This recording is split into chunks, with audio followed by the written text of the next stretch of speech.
Hello everyone, welcome back to Wigan Weekly, your go-to podcast for everything Wigan Athletic. I'm Charlie, joined by my usual co-host, Curtis. How you doing, Kurt? You right, mate? Yeah, I'm doing all right, thanks. It's been an interesting week, and how's it been for yourself? Yeah, it's been alright. Football obviously was back yesterday. We'll get into that, but nice to see it back after a bit of a week out, just over a week. Well, not even that, just 2 weeks? Yeah, 2 weeks without any football. So Yeah, that's about right. Went slow, but yeah, back again. And wishing you a very happy Mother's Day. Forgot about that. Yeah. So yeah, let's kick straight into it with yesterday, Saturday, the 29th. 1-1 draw against Yorkshire side Barnsley, who I think was 11th at time recording yesterday. Yeah. So I believe have they fallen down since, or are they still in 11th? I know have we moved down? We were 18th. We were 18th. Barnsley is still 11th. Yeah. So neither team. The result is not really doing a great deal in terms of the game. Obviously, 1-1 draw, goal from Melise Asamoah. Which is a surprise. He's not a regular one. He's not one of our regular goal scorers, but like I said, in the match report and the pre-match preview, I was always hoping for a different scorer, so we got a wish with a different scorer in Melise. So what was your initial thoughts at full time?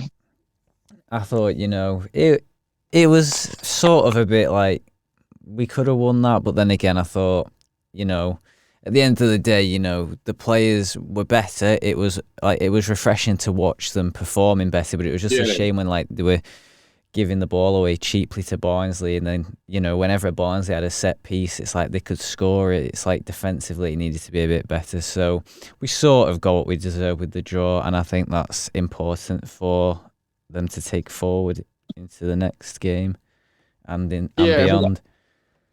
I think the first 5 minutes were pretty okay. They were all right, and then we conceded a pox free kick by Norburn, and then Keeler Dunn nets a really nice free kick. Not much Santical could have done about it. But then after that goal, the game speed just really went a bit downhill. We weren't as threatening for a goal. There was the occasional few chances from Dale Taylor, and I think Chrissy had a couple, didn't he? But couldn't find a goal in the first half. However, obviously second half, we were patient, and then of course Melise Asamoah capitalised on a mistake from the Barnsley keeper. So you could argue we got a bit lucky in the end of our goal, but at least we took it. Well, exactly. Yeah, we definitely got lucky there, and some would say we also got lucky with Jason Kerr pulling down Stephen Humphreys. But like I say, a draw is something I'm not going to complain about. It is what it is, and we move forward. Yeah, absolutely. In terms of stats yesterday, in terms of shots, we had 12 shots, 7 on target, which is pretty decent because we didn't have a great conversion record under Maloney, so already we've seen improvement. At least we're actually converting more than half our chances on target. At least we're converting more than half our shots on target, so that's good to see. Possession was quite close, 48 to us, 52 to Barnsley. We can certainly take that. Passes wise, it was a close game. We had 333 there, 361. So 28 more passes Barnsley had. Pass accuracy both on 70%. Fouls 12-15. I do think that we were a bit dirty in the last 20 minutes. Humphreys came on, Kerr took him down. I'm convinced it was a red, to be fair, but he got away with a yellow. Do you think it was a red, Kerr? Do you think it was a booking? I don't know. I mean, I think, if Humphreys had gone forward, he'd have probably scored it as well. So yeah, it was definitely a goal scoring chance. Yeah. I mean, I think Jason Kerr would have took that for the team, really, but the face in the highlights that he pulled after only getting a yellow, it kind of tells you what you need to know, really. It does. And one thing I did notice about, we had 6 corners, they had 1. All of our 6 corners, it wasn't really a normal corner. We kept going short. we kept doing these little set piece routines, which I don't really like. I think that's something Ryan Lowe shouldn't be doing, but if it works, it works, I suppose. But I mean, yesterday it didn't work. Obviously, there was a little bit of a commotion with Sam Tickle and Fabio Giallo at the end of the first half, which is quite funny to see. Bit of a pushing confrontation between our number one and their young striker, but obviously both got yellows. I personally think the Tickle shouldn't have got the booking. I think Giallo completely instigated it, but I mean, speaking of which, that referee, he was clueless, Monica. Shocking. Yeah, there was some decisions that definitely got the fans up in arms, but you got to bear in mind this was the same referee who reffed the Barnsley game at home last year. Yeah. And dead quick, the Barnsley keeper was, of course, is it Kieran James Flavel, who is I think he's a youngster. I mean, there's not much about him on the internet, so I think he's 21 years old. He's a youngster, but yeah, not too much known about him. But yeah, he seems like he's all right. But yeah, he obviously made a mistake, and it was good to see. Melise Asamoah capitalised. So obviously, as I mentioned, Ryan Lowe's first game. One thing obviously, it wasn't a great attendance really, was yesterday. I mean, I know that we never really do, but I did think, with the first game for Ryan, I thought we might see a bit of an increase at Newkirk. Yeah, and I mean, you see a lot of people on social media saying maybe the old Sean Maloney out people would be back, but clearly not. Yeah. That's definitely a myth. Yeah, I do think that, I don't think there really is a definite answer of why we have such low attendances. You could argue maybe because the Warriors have the spotlight in Wigan, but I don't think that's an excuse to be honest. Something needs doing because we certainly deserve a bigger attendance. But then again, the argument you could make is if we had a smaller ground, we probably would fill it easily, really. I'm not going to lie. Well, yeah, there's always that. But then again, in the South Stand, obviously they've started them initiatives, haven't they, with the free tickets to try and make it look a bit busier. And it certainly does seem that way a little bit. But like you say, the rest of the stadium... The South Stand, yeah. Yeah, I definitely agree on that one. I mean, we've started a South Stand. Obviously, we did cash in those free tickets that time, and it was certainly an experience. I was quite impressed, to be honest, with the atmosphere. The atmosphere wasn't that bad, really, in the South Stand, to be fair. No, it wasn't too bad, but like I say, I don't particularly like sitting behind one goal because then when they go and shooting the opposite one, you can't really see what's going on. Oh, yeah, we missed that. I think it was the Peterborough game. I mean, we missed that Calmat screaming, didn't we? But yeah, it is, I suppose.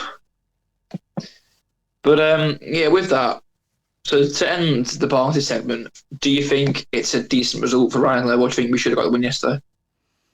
Like I said, with everything considered, I think, it was definitely on the cards that we could have got a win, but like I say, giving away too easily and, these corners that weren't great and any shots that weren't great either, it kind of is what it is. We deserve the draw.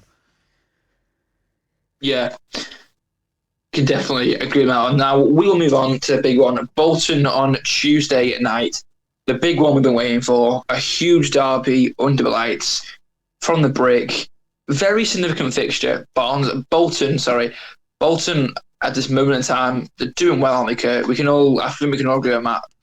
Schumacher didn't start great, but he's certainly got them playing good football. They've been... obviously, they come off beating Birmingham in recent weeks, which is a massive statement. So I do think Tuesday is going to be a difficult battle. I think it's going to be the first Bolton game in the last 10 years, which is really going to push us. Do you agree with that? I want to just clarify that obviously, yes, Steven Schumacher did get off to a good start, but in their last 5 league games, they've lost 3 and won 2. Which is obviously better than our form, but with 3 losses, isn't exactly great. Obviously, they come off that loss to Blackpool, and then there's another 2, which I don't know off the top of my head. But, I mean, you say he's doing a good job, and he did to start off with, but at the minute it seems like that's sort of fallen off a bit. And, I mean, the Bolton lads will probably see it as our game as a chance to put that right and, keep their playoff push hopes alive. And I think, new managers on for both teams, and Asgard's gone, who scored in the reverse fixture, so it's definitely going to test our abilities. Yeah, definitely. But I think the lads are always up for the derby day, so I think we're capable of getting a result. Yeah, I mean, obviously you mentioned Bolton's playoff chances. Obviously, 2 points behind Reading in sixth, and then 8 points off Stockport. So it's fair to say that I think the top five won't change. I mean, the order might change, but I don't think. Yeah, them five teams are getting the playoffs. I think, and then I think from sixth to we'll say 10th. I think Reading, Huddersfield, Bolton, Leighton Orient, and Blackpool are all going to be fighting up until the final day. A win on Tuesday would definitely put the pressure on Bolton. Bolton, obviously, there is no games in hand, so realistically, Bolton aren't. If they do win on Tuesday, then technically it doesn't help them massively. I mean, obviously, if Reading and Huddersfield do end up getting beat by their respective oppositions, yeah, it will do them a big favour. But yeah, there is a lot to play for Bolton. Obviously, winning on Tuesday, like I say, it will be a massive, massive advantage for us because, let's face it, we don't want to see Bolton go up anytime soon, partly because we don't like them, but I think also because it is nice having Bolton away and at home each season. Would you agree with that, Kurt? Yeah, it's always good to have a local game because it's an easy away day to go to. And I mean, their stadium, not too bad, apart from obviously the stand that we're in. Yeah, it was very good. Obviously, it's our first home derby game. Obviously, the away game in December was one of my it was a great away day, wasn't it? It was just wonderful from start to finish. Great day out. Very impressed with the Bolton setup at the Tough Sheet. Obviously, they've sold out their away allocation, which is always good to see. However, I'm pretty sure it's the first time this season they've sold out an away end, which is a bit interesting, really. And it does pose the question that maybe the fans can't be bothered going all the way. Maybe this game is the most important game of the season. Maybe the fans look forward to this game most. I don't know, but Well, Derby days definitely bring excitement, but I think you saying that that's the only game they've sold out this season is incorrect because if I remember correctly, they have definitely sold out other away ends. I genuinely have seen some on the internet that this is literally the first away game they've sold out for the season. I don't know where that source came up, but I've seen that somewhere. But I'm going to try and find it for you. Fair enough. If I'm wrong, fair enough. But I mean, I feel like when we visited the Tough Sheet, I feel like we didn't sell out, which we should have done, but we didn't. There wasn't that many seats left. I mean, it wasn't noticeable, but it was a great atmosphere. That's arguably the best atmosphere Wigan, I think, have had an away end in right. Recent here you years. go. So I've searched up Bolton Wanderers ticket office on Twitter. They sold out their trip to Mansfield Town in December. Okay. But that's the main one I can see. So they've definitely sold out some away ends this season. Right. Okay. So yeah. Okay. So this is first I say local derby. I mean, would class Blackpool's been a local derby? I don't know. Maybe. Yeah. I mean, I'm just scrolling through now to see if I can find any more that they've sold out, but I can't seem to see any. But it's definitely not the first time they've sold out this season. I stand corrected then. But I mean, in terms of, as I was saying before, obviously when we went to Tough Sheet in December, I think it was one of the best away atmospheres Wigan have delivered in recent times. I think, yeah, obviously it's always special when it's Derby Day, but it was a case of we just didn't stop singing all game. I'm pretty sure Bolton will deliver that same sort of vibes. I do think Bolton are a very well supported team. They've got a decent home support attendance even, but yeah, the away ones usually are pretty good. So they will definitely bring a good back in. Do you think? Yeah, well, you say they've sold out, and this is it. Away days. Sorry, I'll rephrase that. Do you think they will bring good voices and they'll be singing throughout? I think, if we get an early goal, they'll probably be a bit more on the silent side. But otherwise, if it takes forever for our players to turn up and get stuck in, then there'll definitely be some cheering for a good amount of the game. Yeah, haven't quite got around to making the predicted lineup graphic yet.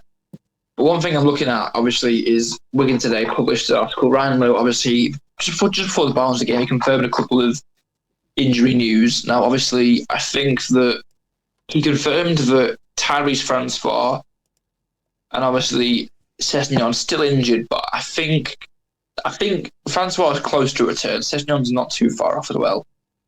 But obviously, in terms of them two, Francois had a very difficult season. He's made about 5 appearances, maybe even less than that, to be honest. He's definitely made less than double figures of appearances. Sessegnon's played a little bit, but obviously he's been out on and off since Christmas, hasn't he, really? Yeah. And then obviously we've got Matt Smith, who I'm pretty sure that is out until at least maybe end of April. Joe Humbo back. He came on briefly against Barnsley. And then obviously Babadico, obviously he's back a while now. But yeah, that's probably the main, really. There's not much about Matt, really. I think the general gist is that he will be out for a while. But yeah, and then obviously Luke Chambers is back. So in terms of what I reckon the team will look like on Tuesday, I mean, looking at Saturday's lineup, it was a bit different. It was certainly a more, what's the word I'm trying to find it? It was certainly a more dynamic lineup, a lot of changes, a lot of players we've not really seen work together that often, I think you could argue. What do you think of that? Yeah, I totally agree with what you're saying. You know, new manager, new sort of style of play, and I mean, like I said, it was refreshing to watch, but there was definitely stuff that they could work on. I mean, there's always room for improvements, as you can say. Yeah, there was. I think. I think the main thing for Tuesday is, I think the way we started against Barnsley, that first 5 minutes of pressing high, quick football to get that first goal. If we could do that against Bolton, because it was working against Barnsley, and if we hadn't conceded that free kick, things might have gone differently. Obviously, things all went south after we conceded that free kick to Norburn and Keelan converted it. So I do think that Tuesday, if we can get a goal in the first 10, 15 minutes, I think we could very easily hang on to it until half-time, and then half-time, tactically change formation, change set up, and I do think we could push the second goal. So prediction-wise, I'm going to say, I really don't know. I mean, obviously Schumacher and Lowe, they're good friends from their time at Plymouth together. They know each other well. So the main thing I'm thinking is it'll be a close game because both managers they know each other well. They know each other's style of play fairly well. So it's very difficult to predict. I'll let you go first, okay? What's your score prediction? I said, because I mean I've just wrote my prediction down on the website. I said 1-0 to us. I said, okay. I'll read out what I said. I said, over the past few years, Wigan have shown that no matter how they are doing in the league, they always seem to be up for Derby Day, as the players can obviously see how much it means to the club and the fans. In the reverse fixture in December, I didn't have the most confidence considering we lost all of our goal scorers who scored against me in the 23-24 campaign, but we did win thanks to Taylor and Asgard's goals. Therefore, I'm going to say 1-0. It'll either be a Dale Taylor goal or one of our players who typically doesn't end up on the score sheet, as it's been like that recently. Yeah, I can certainly agree with that, I think.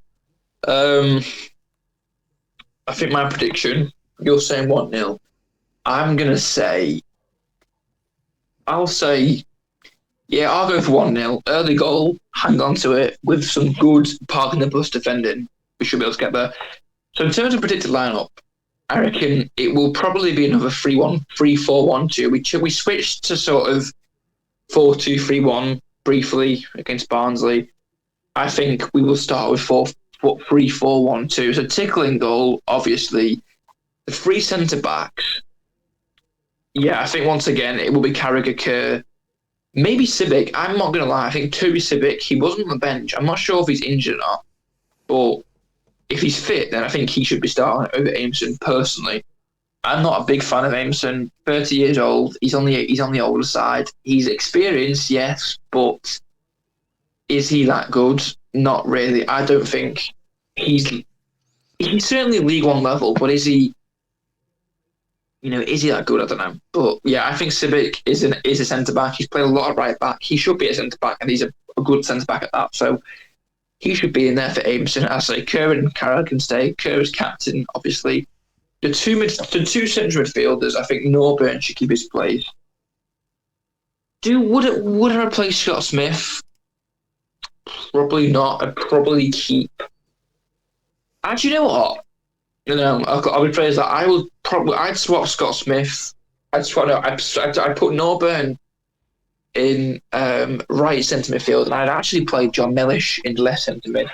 A position he can play. He's left-footed. He's played there a bit for Carlisle, and he played there briefly for us. I think we could see him come in, maybe. And I think the two wingers. Barnsley game, it was Owen Dale and Johnny Smith. For some reason, he switched Dale and Smith. He put Smith in left wing, and then Dale in right wing. Owen Dale can play, but Johnny Smith isn't really known for playing at left wing. And the main thing is he's left-footed, and if the ball's on his right side, he can't use his left foot properly. So he's going to struggle there. So I reckon it should be Johnny Smith, right wing, Owen Dale, left wing.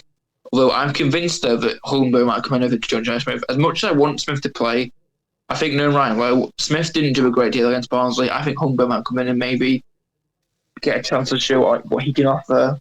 And then I think Ruren Darcy will stay. And then I think going forward, I reckon that we'll give a chance to, I think that Asamoah will come in for Chrissy playing up front. Now, it's not his usual position, but he can play there, I think. He played there briefly against Barnsley. I think Dale Taylor will keep his place. So, yeah, that's my predicted lineup. I'm going to get that made, that graphic made at some point. And, would you change anything? Would you disagree with anything I said, Kurt, or any of the decisions I've gone for?